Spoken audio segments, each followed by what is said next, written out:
it's pretty hard to ignore the fact that there seems to be, to put it gently, not a lot of cooperation necessarily between you and the governor and the lieutenant governor. And I don't want to get too far in front of that.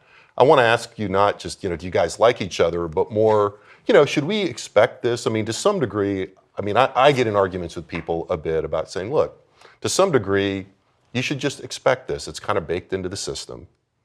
On the other hand, it does seem like, on a week like this week where, there's kind of a lot of to and fro between people, and I know it's just signaling, but Yeah. how much is this should we be expected? How much of it is a little off the line?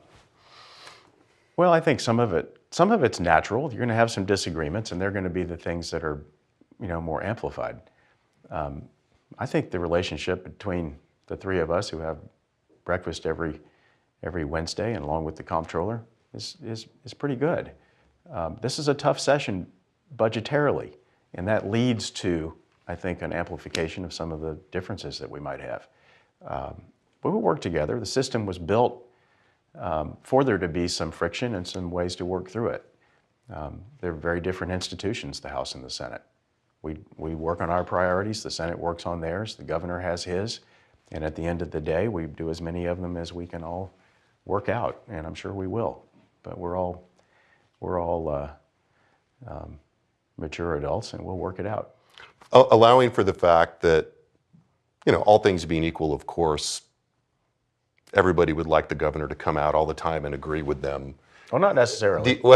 Do you think the governor is involved enough at this point? Well, is it about what you would expect? At this point, it really should be between the House and the Senate.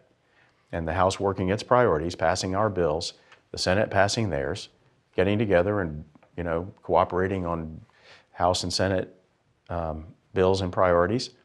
And the governor can be helpful, but his main role really is to let us know what's important to him.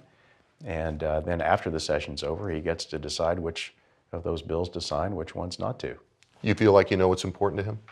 Well, he made it pretty clear in the State of the State. He made 3 or 4 or 5 things very clear.